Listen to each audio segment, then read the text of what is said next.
Hola, ¿qué tal? Nueva jornada, nuevo programa acá de día lunes de Campus USACH, como siempre por la 94.5 FM, también con quienes nos siguen en el canal de YouTube de Radio USACH. Les damos un saludo cordial en esta nueva semana. Estamos comenzando entonces esta segunda semana del mes de junio y listos para ir abordando varios temas que están marcando la pauta, no solamente a nivel de país, a nivel de Chile, sino que también a nivel de continente. Queremos agradecerles como siempre la sintonía y también a nuestras académicas y académicos que están siempre ahí al pie del cañón para conversar con nosotros de estos temas. Como día lunes, hoy día con Norma Muñoz y también con René Jara, nuestros panelistas habituales fijos de los días lunes. ¿Cómo están, Norma, René? Gracias por estar esta noche con nosotros acá en Campus USACH nuevamente.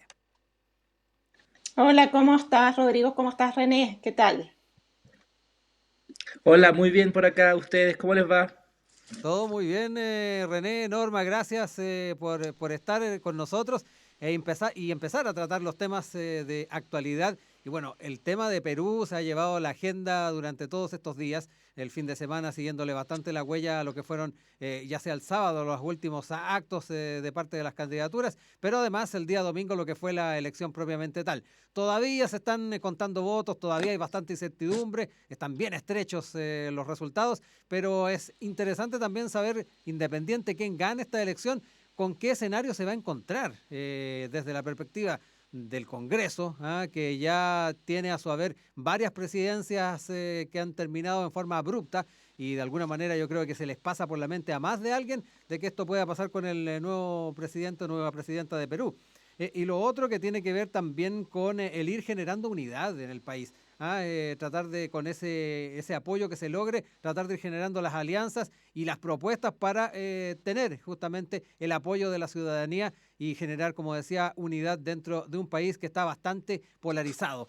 Norma, entremos en ese tema en particular, el escenario con el que se van a encontrar la mandatario o el mandatario en el futuro no va a ser para nada halagüeño. Complicada está, yo creo, la situación. Yo me gustaría partir con una reflexión más general, es decir, Ujú. que este caso peruano, eh, digamos, ya se ha dicho bastante que hay que estarlo mirando por distintas razones. A ver, primero, porque muestra a dónde es que se llega cuando ya la política hay una desafección de la política, cuando hay crisis de los partidos, Ujú. cuando los partidos ya no tienen esa capacidad de estructurar una sociedad y cuando comienzan otro tipo de dinámicas, digamos, cuando estos partidos políticos pierden la legitimidad, que es algo que en Chile también está Sí, pasando. no lo vemos de muy de Vemos lejos. como Claro, o sea, esa situación es chilena, pero lo que no es todavía nuestro es los 10 candidatos, por ejemplo, que llegaron a la primera vuelta. Es decir, Perú llegó con 10 candidatos a esa primera vuelta. Ninguno de ellos llegó al 20%. Es decir, el candidato Castillo llegó con un 18%. Fujimori, ella llega en segundo lugar. Entonces, cuando tenemos 10 candidatos, es una fragmentación enorme que no siempre beneficia finalmente el futuro político de la nación. ¿En qué? En lo que decías tú, es decir, la unidad. O sea, cuando pensamos que llegaron 10 candidatos, que todo está bastante fragmentado porque nos dicen, ¿no? Cuando no se llega con un 20%, Ujú. está bien complicado. Muchos candidatos con más o menos el millón por ahí de votos. Sí. Esta cosa está bien complicada. El país se muestra y pareciera muy dividido entre estos dos candidatos. Eh, pero creo que la fragmentación va más allá, no es una polarización. Yo creo que aquí hay distintos puntos se van a plantear como un desafío a Sí. quien dirija, digamos, el país de aquí en adelante, digamos. Ujú. Oye, René, uno se pone también a analizar las propuestas que han hecho en campaña. Se me vino a la mente lo que decía Castillo respecto, por ejemplo, a generar una nueva constitución. Con los equilibrios de poder que se están dando, me resulta difícil que se pueda avanzar en una agenda de esas características. ¿Va a tocar revisar, me da la impresión, las propuestas que se hicieron para la presidencia de estos candidatos? Bueno, sí, ese es el problema cuando hay fragmentación también, de que Ujú. la oferta partidaria, ¿no es cierto?, de programas que se presenta a la ciudadanía, es una oferta, entre comillas, bastante poco estable en el tiempo. O sea, los programas son una cosa antes de la campaña y se transforman en algo después, ¿no es cierto?, de la campaña. Eso suele suceder con los liderazgos extremistas, digámoslo así, o más ideologizados, más extremos, porque se ven confrontados que en el momento de campaña evidentemente es posible ofertar ciertas cosas, Sí. mientras que a la hora, ¿no es cierto?, de implementarlas es mucho más difícil porque, por supuesto, el presidente, aún en los sistemas hiperpresidenciales Sí. como los que hay en América Latina, de todas formas tiene que dialogar con los otros poderes del Estado y en ese sentido va a tener resistencia, Y ¿ya? hoy se torna Y más la otra complejo, resistencia, ¿no? por supuesto, y sobre Mm. todo en un escenario donde sabemos que más o menos la mitad del país probablemente, si es que hacemos el cálculo, ¿no es cierto?, aproximado, está en, digámoslo así, a favor, ¿no es cierto?, de otro tipo de orientación, tanto de la economía como de la constitución, en fin. Ahora respecto al comentario que hacía Castillo, ¿no es cierto?, de querer una nueva constitución, bueno, ahí vemos que de alguna manera hay un efecto regional, ¿no es cierto? Se mira a Sí. Chile, ustedes saben que Mm. Perú mira mucho a Chile y la pregunta que se hace hoy día, bueno, ¿cómo los chilenos que tenían un sistema muy estable hoy día está empezando una nueva constitución? ¿Por qué no en el caso del Perú, ¿no es cierto? Y tenemos también el caso, ¿no es cierto?, de los vecinos, ¿no es cierto?, en este caso Bolivia, que tiene una constitución eh, que consagra ciertos derechos súper importantes como lo plurinacional, en fin, que Salud, también está Norma. justo al lado. Entonces, hay un efecto regional. Sí.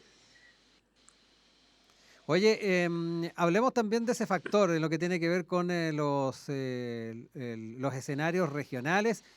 Traíamos a colación el tema de constitucional, Norma, pero también yo creo que el tema de los partidos políticos y el fortalecimiento de ellos va a ser también una tarea para la casa, ¿ah? Para el mundo político en cada uno de los países. En el caso de Perú, yo creo que es tal vez una de las principales tareas que se tiene a nivel de política interna. Pero también son cosas que se tienen que estar mirando a nivel latinoamericano, junto, por ejemplo, con renovar la institucionalidad. Sí, pienso, a ver, aquí hay dos temas, yo creo que son que dentro de lo que él plantea, es decir, el valor del territorio, sí lo podemos llamar, junto con cuáles van a ser los desafíos para nuestros futuros gobernantes, digamos, Ujú. a nivel latinoamericano, dentro de la región. Pienso que, a ver, primero con el territorio, yo creo con toda la reivindicación de las de las identidades y culturas latinoamericanas que han venido ganando terreno hace ya varias décadas. Sin duda que los territorios se han levantado como elementos importantes a mirar no solo en elecciones, sino Ujú. en materia de política pública, pero que tienen su cuota, digamos, electoral. Yo recuerdo en la anterior elección peruana haber estado conversando con una candidata justamente que a ella le fue bastante bien en esa elección, Verónica Mendoza, Ajá. y nos hablaba justamente del comportamiento de los territorios y me contaba, ¿no? Yo no soy experta en la política peruana y contaba un poco cómo se iban comportando, lo que eran la geografía, esa Ujú. geografía peruana tenía una representación en la carta electoral. Y era muy interesante porque en realidad lo mismo sucede en Chile, lo vimos nosotros incluso ahora en la elección de los constituyentes gobernadores, la mega elección que Sí. tuvimos ahora reciente, vimos que, yo eso era algo que había dicho, es decir, que a nivel de territorio se votó de una manera y a nivel nacional se votó de otra, es decir, no sé si recuerdan que yo les hablaba de que la derecha finalmente que se estaba dando por perdida y que le estaba Sí, yendo muy mal, tampoco le fue tan mal porque a nivel territorial no le fue muy mal. claro. Juan Pablo Luna hace poco, hace creo que 2 semanas, tocó el tema por ahí en un reportaje justamente sobre eso, sobre que la derecha tampoco, efectivamente, no está tan mal a nivel territorial. Entonces ahí está un punto. Y ahora lo otro es un desafío, yo creo, mayor, no solo latinoamericano y para nuestra región, sino a nivel mundial. Es decir, los partidos políticos, hay una desafección en general, pareciera que es como el ritmo de los tiempos, ¿no? Sí. Y cómo lo vamos a hacer, la verdad es que yo no veo, a ver, primero yo no veo que los políticos al día de hoy tengan mucha idea de lo que van a hacer con eso. Ujú. Eh, si vamos a hablar me imagino, de este tema, pero yo veía una conversación entre candidatos a gobernador el fin de semana, decepcionante, es decir, Ujú. puñetes van, puñetes vienen. No creo que sea por ahí tampoco la Sí. manera como a partir desde la política vamos a lograr ganar confianza y reestructurar Sí. digamos, una situación particular. Yo lo veo un poquito complicado por ahí. Ujú. Oye, René, también quería tomar unas declaraciones que surgieron al alero de esta elección en Perú, del Premio Nobel de Literatura Mario Vargas Llosa, donde él aludía a que iba a votar por Keiko Fujimori, llamaba a hacerlo al electorado y ponía ahí el tema del temor a que llegara el comunismo al país. Una discusión o un tema que es casi propio de la Guerra Fría, uno parecería que está medio alejado de lo que es la política actual, pero se puso sobre la mesa lo que podría significar un gobierno de Castillo. ¿Cómo ves también el hecho de que estos liderazgos de izquierda tengan este grado de rechazo? Y en particular mirándolo también desde la dinámica nuestra. Uno de los candidatos que está marcando más en nuestras encuestas es justamente Daniel Jadwe, candidato al Partido Comunista, sin ir más lejos. ¿Cómo ves también la forma en la cual se está interpretando y se están proyectando los liderazgos de izquierda, no solamente a nivel de Perú, Latinoamérica, sino que también en nuestro país? Bueno, me parece que es una discusión como del siglo XX, ¿ah? No, Ujú. Sí. creo que hay que pasar de alguna manera el folio del siglo XXI. Ujú. Bueno, sabemos que cada uno tiene su biografía y en ese sentido la biografía marca los temores, ¿no es cierto? La forma de pensar, ¿no es cierto? Uno podría Sí. decir desde la historia un poco la mentalidad. Entonces, creo que la declaración de Vargas Llosa se alinean hacia esa lectura, ¿no es cierto? Que es una lectura muy anclada en el siglo XX y que no toma en cuenta varias cosas. Ujú. Primero, no sé si Castillo se define a sí mismo como un comunista, ¿no es cierto? Es como tendrá probablemente algunos tipos de cercanías, pero Claro. no lo considero, ¿no es cierto?, sobre todo dentro de una geografía, ¿no es cierto?, que como decía Norma, más que reflejar, ¿no es cierto?, una cuestión ideológica, refleja profundas desigualdades que existen en el Perú, y en ese sentido el caso peruano es emblemático. La sierra no tiene nada que ver con lo que Claro. pasa, ¿no es cierto?, en la costa, y varios países de América Latina, ¿no es cierto?, sufren de esa desigualdad tan marcada a nivel territorial. Es esa desigualdad que se expresa a nivel electoral, que es bastante constante, ¿ya? Yo en ese sentido difiero un poco de la lectura que hace Norma. Yo creo que Ujú. si bien hay algunos enclaves, ¿no es cierto?, donde hay una votación muy marcada y con una sensación como por tres comunas de lo que se habla mucho, ¿no es cierto?, Vitacura, Las Condes, Chea, podríamos decir. Y el resto de la población, si uno toma la geografía a nivel es mucho más matizada, ¿no es cierto?, que en este caso, que el caso peruano, donde la geografía juega un factor muy importante. Lo que yo sí creo es que desde un punto de vista, ¿no es cierto?, de las comparaciones, si uno quisiera comparar, por Sí. ejemplo, ese llamado, ¿no es cierto?, o ese temor al comunismo que se daba en el caso peruano con el caso chileno, no tiene nada que ver por Ujú. un factor muy simple. La relevancia, ¿no es cierto?, del Partido Comunista y la resiliencia del Partido Comunista en Chile no tiene nada que ver con la resiliencia y las articulaciones, ¿no es cierto?, diversas que tiene el comunismo a nivel de Ujú. América Latina. Creo que el caso chileno es un caso bastante particular y que en cualquier caso muestra que muchas veces el Partido Comunista, a pesar de sus tensiones, en fin, aquí podría estar Rodrigo Álvarez, el director del Departamento de Historia, dándole una cátedra sobre esto, el experto en eso, pero creo que estaría de acuerdo en señalar de que si algo distingue al Partido Comunista es que muchas veces ha optado por la vía institucional, y en ese sentido es un partido que dialoga y se inserta muy bien en el sistema político chileno.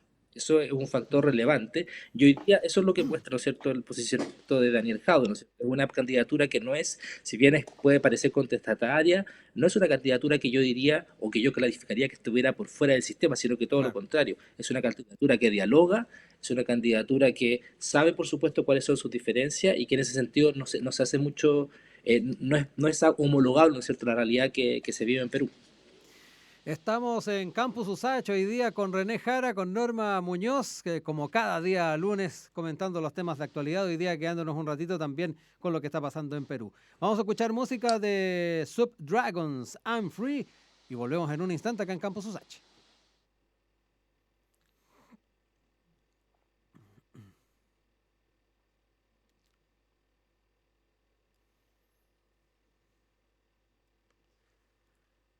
Estamos de vuelta acá en la 94.5 FM Radio USACH en Campus USACH, junto a académicos y académicas de la Universidad de Santiago, tocando los temas contingentes, esto que está marcando la pauta informativa. Y con ello, de esos temas estamos conversando hoy día con Norma Muñoz y René Jara, nuestros académicos panelistas de los días lunes. Vámonos con algo que ya esbozó Norma en el anterior bloque, lo que tiene que ver con la elección de gobernadores que van a tener su segunda vuelta en buena parte de las regiones de nuestro país el día domingo, en un solo día. Algunos estaban ahí pensando que había otro día. No, un solo día, día domingo. Y bueno, queremos también ir proyectando esos escenarios.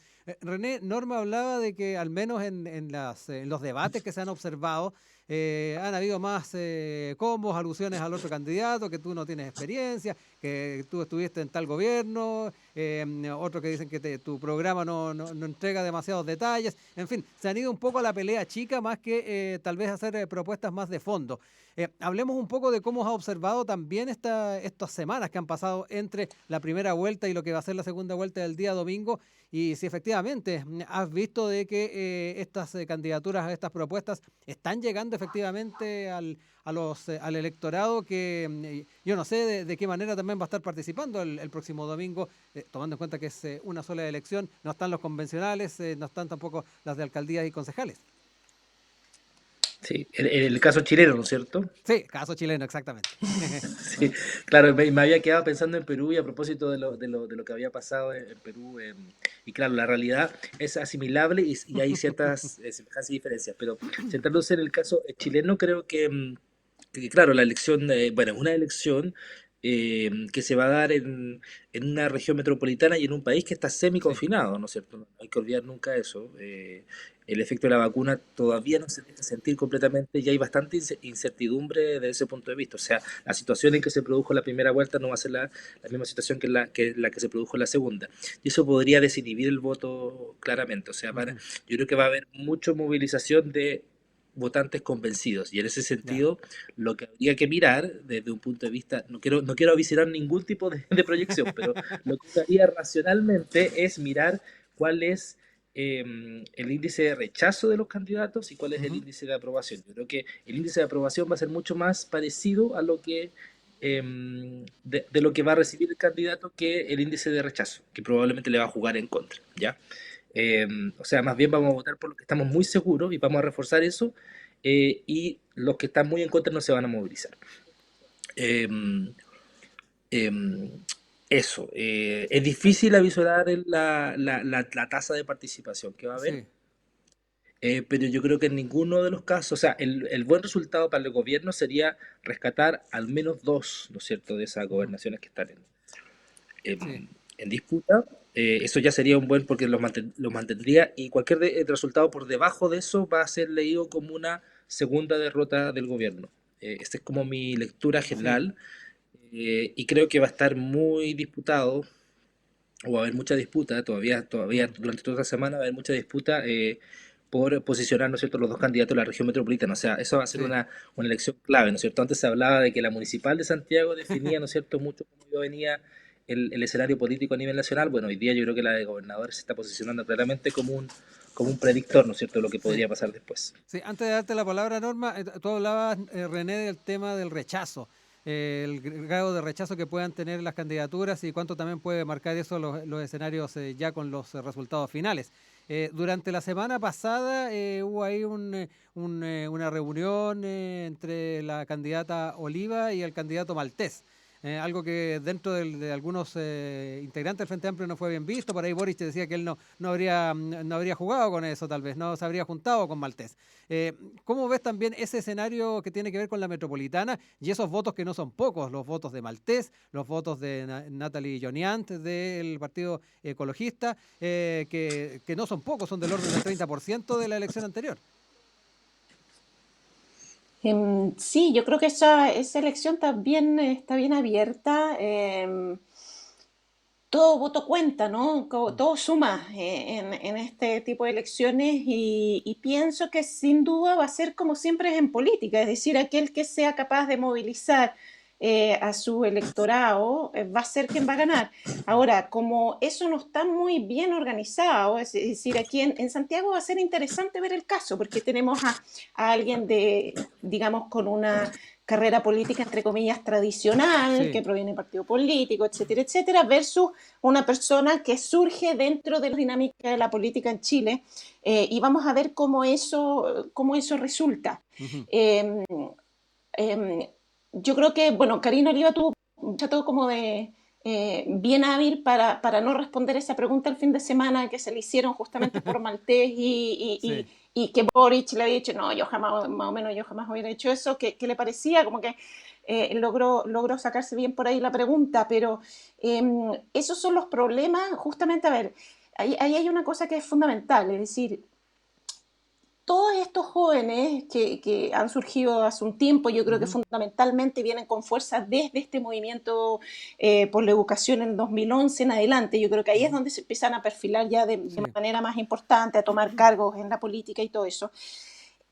Nacieron desde la calle hablando pestes de los políticos, es decir, que la política, no, que los políticos, no sé qué, pero curiosamente lo primero que hicieron fue entrar al Congreso, por lo tanto eligieron finalmente la carrera tradicional. Y hay algo que no pueden dejar de lado, es decir, que la política es la política, es decir, está estructurada como la conocemos, es decir, la Ujú. ciencia política hasta el día de hoy no ha mostrado otra manera como eso se podría estructurar.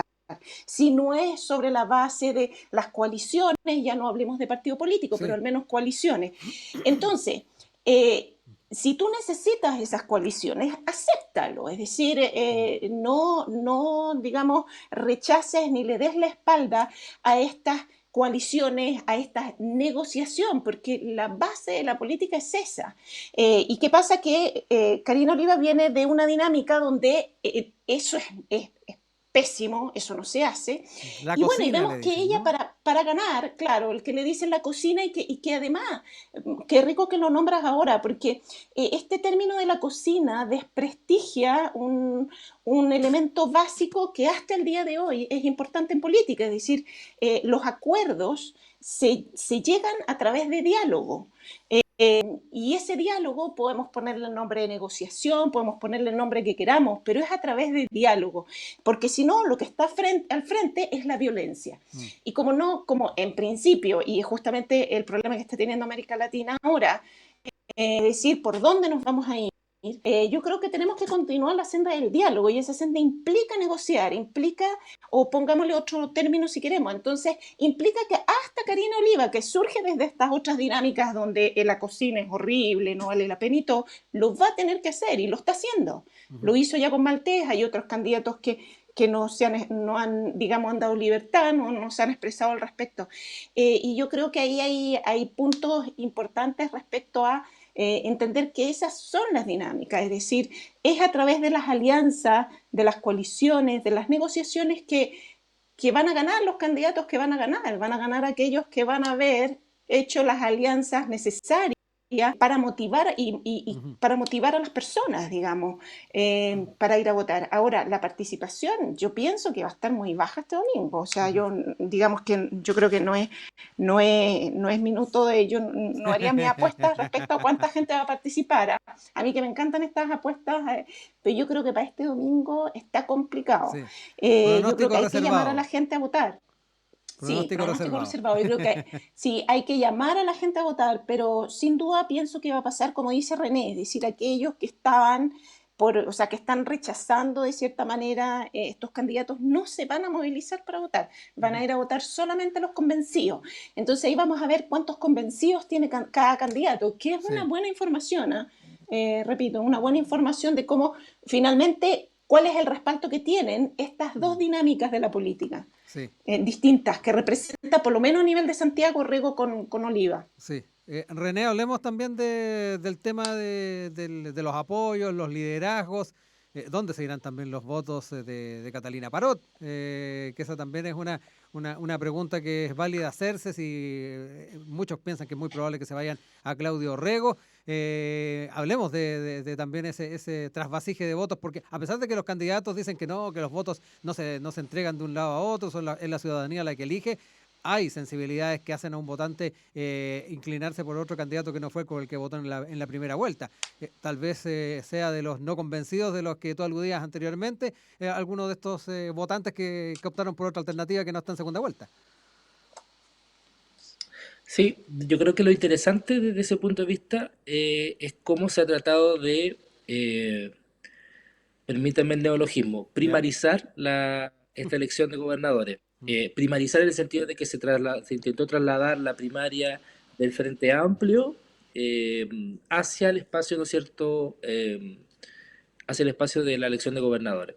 ¿Ya? Y de alguna manera, en ese contexto yo entiendo los dichos de Boris, o un poco los apoyos de ciertos otros candidatos, las resistencias que han habido, por ejemplo, entiendo que la candidata Yuñante del partido, Sí, o sea, de del Partido ecologista, ¿no es cierto? Ecologista, sí. Decidió no realizar ningún tipo de manifestación o expresión y anunciar que va a ir, por supuesto, a otra elección, a la elección de diputados, me parece. Ujú. Me parece muy bien, porque en el fondo hay un fuerte apoyo, ¿no es cierto? Hubo un fuerte apoyo a su candidatura que es notable y que yo no me lo esperaba. Y desde ese punto de vista manifiesta también el tironeo que debe haber sufrido, ¿no es cierto? Por parte, ¿no es cierto?, de Unión, perdón, de la centro derecha, o sea, de la Sí, centro izquierda, perdón, sí. y también del Frente Amplio. Entonces, de alguna manera ahí hay una configuración que yo creo que tiende a leerse como en una lógica de la primaria. Ahora, eso se intentó hacer, pero al final yo creo que no resultó tanto, porque en el fondo eso implicaba conflictuar, ¿no es cierto?, las propias dos posiciones de Gabriel Boric y de Daniel Jadwe. Entonces, por ahí de Ujú. alguna manera era más complicado hacerlo porque iba a dividir el propio Frente Amplio, y qué bueno que no se hizo.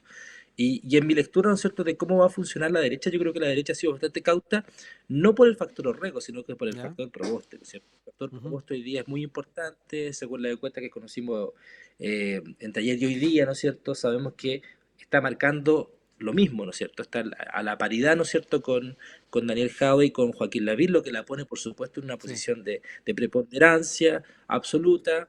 Creo que la intervención de la candidata del PS la semana pasada no fue buena, porque justamente lo que hace ver es que la respuesta de Proboste es genial, en el sentido de no nos pongamos nerviosos, o sea, de alguna manera traslada la presión, ¿no es cierto?, de a dónde viene la invitación, y la posiciona eventualmente. O sea, yo creo que hay una convicción, de lo que yo entiendo, hay una convicción de que Proboste va a ir y solamente está esperando el buen momento para desarmar y para anunciar su candidatura. Creo que en ese sentido ha jugado al ajedrez más largo, y en ese sentido la elección de gobernadores podría también tener una lectura desde ese punto de vista, ¿no es cierto?, de cómo se posiciona Yarna Proboste en esta presidencial más larga, en fin.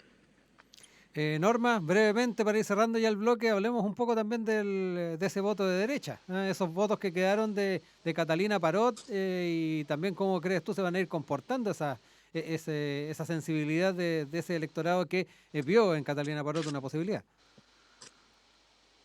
Sí, bueno, yo creo que aquí también está el factor, yo creo que va a intervenir el factor de las declaraciones del presidente de la semana pasada, Ujú. y este quiebre un poco, pero eh, pienso yo dentro de la política más tradicional, digamos, es decir, Orrego proviene de un partido que es un partido cercano a fracciones de la derecha. Y por ahí yo pienso que sin duda va a tener el apoyo de algunos, no de la totalidad, pero yo pienso que se va a llevar un porcentaje importante del voto de derecha, se lo va a llevar este domingo si es que las personas van a Ujú. votar. Vamos a seguir acá en Campus Usacho, los quiero invitar a escuchar otro poco de música, vamos a ir de inmediato con Foster the People, Houdini, y seguimos conversando con René Jara y Norma Muñoz acá en Sin Tacos, no es Sin Tacos ni Corbata, mira, me confundí de programa, el de programa de la mañana, no, es Campus Usacho acá en la 94.5.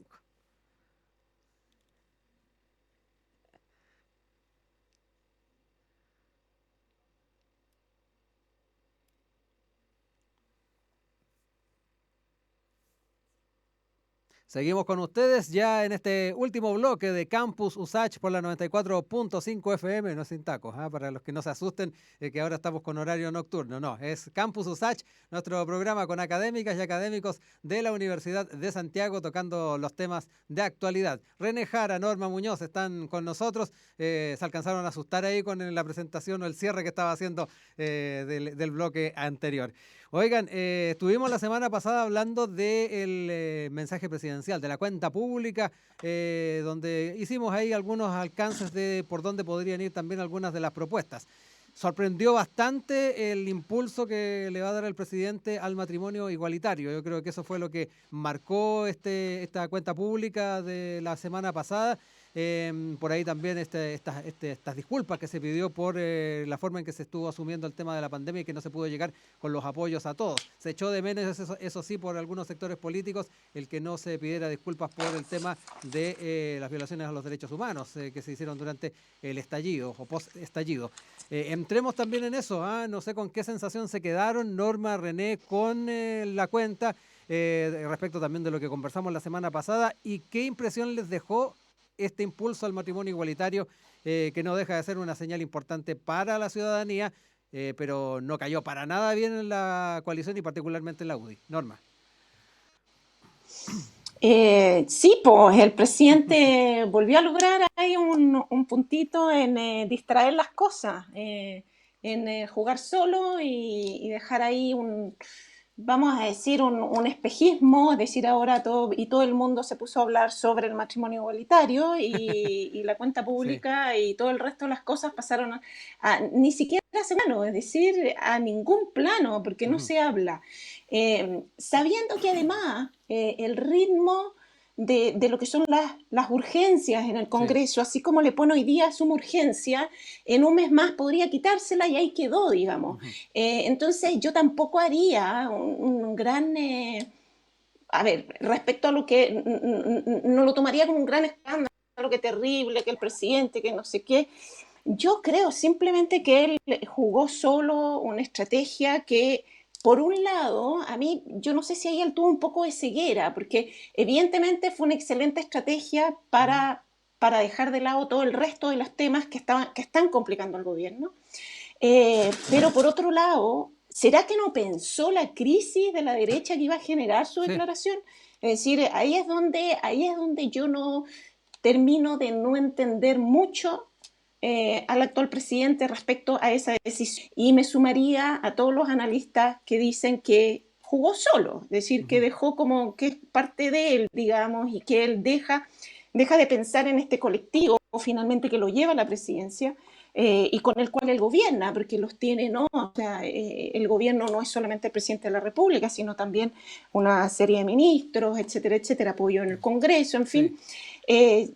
Es eso y al final instala esta bomba, ¿no? Quiebra ese colectivo que ya venía quebrado hace un buen rato. No nos olvidemos que hay elecciones presidenciales este año, es decir, y justamente ello asume. Yo estaba súper tranqui con que, digamos, no había que hacer ningún análisis muy profundo en la derecha para darse cuenta que ellos se iban a alinear para esta elección presidencial. Con esta declaración todo cambia, es decir, ahora la derecha puede estar igual o incluso más fragmentada y de manera mucho más importante que lo que está la ex concertación, etcétera, etcétera. René, también hablemos de las repercusiones de este planteamiento hecho por el mandatario en la cuenta pública. Ya lo mencionaba Norma, esto también mueve un poco los equilibrios dentro del Parlamento. Varios parlamentarios dijeron o ponían un poco en entredicho su voto por el tema del IFE después de estas declaraciones. También hablar de lo que ha pasado en la interna del gabinete. El ministro Isamit se reunió con el presidente, él ha sido contrario justamente a este matrimonio igualitario, incluso antes de ser ministro. Joaquín Lavín también salió ahí señalando de que el matrimonio entre un hombre y una mujer. Sin duda esto trae consigo bastantes repercusiones en la interna del oficialismo. Sí, bueno, la actitud del presidente, ¿no es cierto?, en este mensaje, yo creo que esconde dos, o sea, no esconde, sino que más bien visibiliza, ¿no es cierto?, dos cuestiones. Primero, una cierta tosudez en volver a instalar ciertos puntos. O sea, que no nos quedemos simplemente con el tema Ujú. del matrimonio igualitario, sino que también de lo que dijo, de lo que afirmó, de que no existían presos políticos, de que, o sea, muchas cosas muy graves que en el fondo lo que instalan, ¿no es cierto?, como mensajes que de alguna manera él muere con las botas puestas, ¿no es cierto?, en el Ujú. sentido de que no va a cambiar y que no reconoce, ¿no es cierto?, culpa. Me acuerdo de la semana pasada cuando estábamos hablando de esto, creo que el escenario es justamente de una tosudez y de una cierta marcar línea, ¿no es cierto? Y desde ese punto de vista no es tan raro psicológicamente hablando, y aquí ya estoy empezando a pasarme a otra disciplina, pero bueno, que vuelva a instalarse, ¿no es cierto?, esta idea de que Sebastián Piñera es quien intenta renovar la derecha, ¿ya? En el sentido de que pero la intenta renovar explosionándola, ¿no es cierto? Eh, Haciendo crisis en el sector. Y en ese sentido, este anuncio, que es un anuncio, puede ser un volador de luces literalmente, o sea, puede, como decía Norma, tener urgencia un mes, si no se logra acuerdo, pasar a tener menos urgencia en dos Sí. meses más, o sea, es una facultad absolutamente presidencial y que no quita que el proyecto ya estaba en discusión. En ese sentido, me parece que debe ser leído más bien como una maniobra distractoria, que lo que busca es sacar el interés, ¿no es cierto?, de las cuestiones que son más relevantes hoy día. Y me recuerda cuando uno jugaba la pelota, ¿no es cierto?, cuando era niño, ¿no es cierto?, tirabas la Sí. pelota para arriba, bueno, y después salías corriendo, ¿no es Sí. cierto?, y alguien tenía que tomarla, Las decía el nombre, en naciones. fin. Entonces, exactamente, las naciones. Entonces, es como lo mismo. Ahora, ¿quién va a tomar la pelota? Yo creo que no hay que ser muy hábil para entender de que no hay que tomar esta pelota. Probablemente los candidatos de la derecha van a hacer el quite. Es una pelota que está muy caliente y por lo Sí. tanto lo que mejor conviene es salir corriendo bien, bien lejos, ¿no es cierto?, para que no te vayan a quemar. Esa es como la imagen que se me viene a la cabeza y creo que desde ese punto el discurso lo que hace es reflejar una cierta tendencia individualista, poco solidaria con el sector. En ese sentido, yo entiendo mucho, no solo entenderlos, pero en este sentido entiendo mucho, ¿no es cierto?, la molestia de los dirigentes de la derecha con el presidente. Ujú. Norma, yo traía a colación a Joaquín Lavín y sus declaraciones post cuenta pública. Por ahí también es interesante ver cuán afectado se va a ver esa candidatura a propósito de estas propuestas. Y esto a la luz también de la posición que ha tomado Sichel. ¿Ah? Él también de alguna manera aprovechó para no solamente retrucar esta posición de Lavín, también de alguna manera lo hizo Briones, pero esto puede significarle tal vez complejidad a una candidatura que parecía que venía viento en popa. Efectivamente, se ha dicho que uno de los, se ha dicho por ahí, Mm. digamos, que uno de los objetivos de esto era perjudicar a Lavín, pero pienso, bueno, sin duda esto va a perjudicar a quienes rechacen este cambio, es decir, Ujú. a quienes como Lavín no están por el matrimonio igualitario y va a beneficiar, y yo creo que esto el presidente no lo pensó, va a beneficiar a una oposición que en general está bastante perfilada a aprobar este cambio.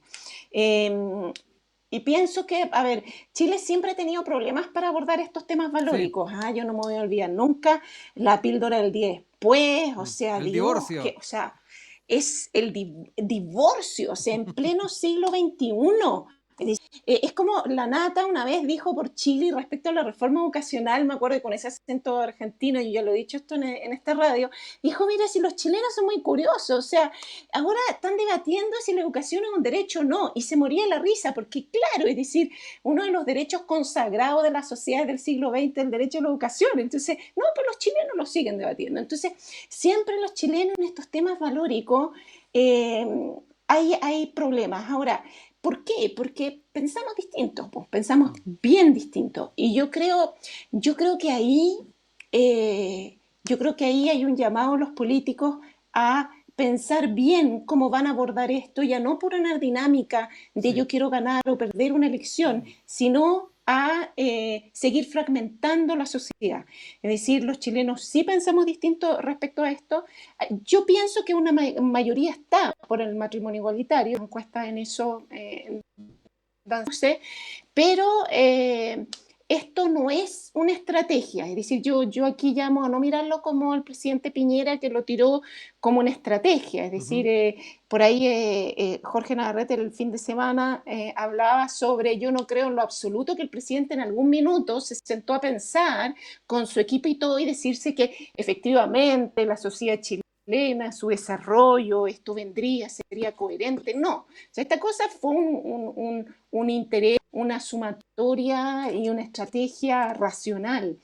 Yo creo que los temas valóricos sería bueno que dejemos de ponerlos para ganar votos o para Sí. atacar a quien yo quiero atacar, en este caso con lo que se decía respecto a Lavín, porque efectivamente no estamos pensando igual, pero yo pienso que esto ya se resolvió, o sea, a nivel mundial ya está más o menos resuelto, o sea, a nivel Sí. mundial Está el corrido el debate no cerco es el allá, ¿no? matrimonio. Exacto, o sea, eso ya hace rato, o sea, yo creo que hoy en día el debate a nivel global, si nos abrimos al mundo, digamos, y dejamos de estarnos mirando para abajo, ¿no? El matrimonio igualitario ya está aceptado, ya es una, como dices tú, es una valla que ya se corrió. El debate hoy en día en todos esos países y en varios es el debate respecto a la familia y respecto a la adopción. No nos olvidemos, y aquí eso es un tema, porque decir matrimonio igualitario no es equivalente a Claro. decir familia y adopción, porque hay varias legislaciones que comenzaron entregando el matrimonio igualitario, pero no el derecho de adoptar. Y yo ahí llamo también la atención porque si estuviéramos hablando realmente desde el punto de vista valórico y que como sociedad que queremos para nuestro futuro, también estaríamos hablando de eso, porque el matrimonio es para formar una familia. Es decir, ¿qué cosa más incoherente es votar una ley para un matrimonio Sí. igualitario sin derecho a adopción? Es decir, sin derecho de poder formar esa familia. René, ya para ir cerrando, nos quedan los últimos minutos, pero es interesante entrar en esos temas valóricos y particularmente lo que ya esbozó Norma, el tal vez avanzar en un matrimonio igualitario, pero no así en un tema de la adopción homoparental. Hay quienes están de acuerdo, creo que el propio Lavín está de acuerdo en una adopción homoparental. ¿Cómo ves también la forma en que se va generando esta ramificación de un tema que surgió también de esta cuenta pública? Bueno, eso es lo interesante, ¿no es cierto? Cuando, siguiendo con la metáfora del juego, uno tira la pelota arriba, bueno, y que la toma también tiene la posibilidad de tirarla de nuevo para arriba, ¿no es cierto? Y eso es lo que está haciendo Joaquín Lavín. O sea, doblando un poco la apuesta del presidente, dado que no se manifestó, o sea, cuando, como decía muy bien Norma, existe una diferencia, ¿no es cierto?, entre el matrimonio igualitario y las opciones de adopción, ¿no es cierto? Hasta Ujú. hoy día existe mucho consenso sobre el primero, no necesariamente sobre el segundo. Ahora, no obstante, me parece que las dos cosas van unidas, ¿no es cierto? Y así han sido planteadas en muchos países y en las legislaciones de otros países. Solamente recoger que frente al anuncio del presidente, ¿no es cierto?, de poner urgencia a esta medida, muchos colectivos, mucha gente, ¿no es cierto?, se ha manifestado y ha escrito Sí. cartas, estoy pensando, no sé, en algún colega de psicología de la Universidad Alberto Hurtado, que en el fondo lo que hacen es poner y apostar un poco por una transparentización, ¿no es cierto?, por transparentar lo Sí. que realmente hay detrás de este proyecto y hacer un proyecto de verdad y ocupar esta oportunidad, ¿no es cierto?, esta ventana de oportunidad, como se habla en políticas públicas, de hacer un proyecto concreto, no simplemente para atacar a ciertas personas, sino que para dar una solución real. Y me parece que en ese sentido las dos opciones que tienen que ver con el matrimonio igualitario y la posibilidad de adopción, ¿no es cierto?, tienen que ir de la mano. Y de alguna manera eso es lo que está pidiendo los colectivos de la sociedad civil que están implicados en estos derechos, porque finalmente a nosotros como sociedad se nos pide que estemos de acuerdo, pero no somos necesariamente Sí. que estamos implicados. Yo creo que hay que escuchar primariamente, ¿no es cierto?, a quienes van a poder gozar de ese derecho, aunque finalmente ellos lo gozan, pero también es la sociedad finalmente quien recibe, ¿no es cierto?, esos bienes comunes. Así que me parece que es de vital importancia ocupar esta ventana de oportunidad para plantear los dos problemas en conjunto. Bueno, Norma, René, ya se nos fue el tiempo. Tratamos hartos temas. Muchas gracias, como siempre, por estar con nosotros, compartir estas temáticas, generar también estos insumos para la ciudadanía para que a su vez pueda tomar decisiones en forma adecuada, conocer un poco más aristas que tal vez no se ven a primera vista. Así que siempre agradecidos de que estén con nosotros y nos acompañen cada día lunes. Que estén muy bien y nos reencontramos la próxima semana, ya con resultados de las elecciones de gobernadores, así que va a estar bien sabroso ese programa. Chao, que esté muy bien, muy buena semana. Buena semana a ustedes, que estén bien. Nos vemos. Nos vemos y nosotros los dejamos en la compañía de la música de Alex Banter, cómo puedes vivir contigo mismo. Y nos estamos reencontrando en un próximo Campus Usach, acá en la 94.5 y en el canal de YouTube de Radio Usach.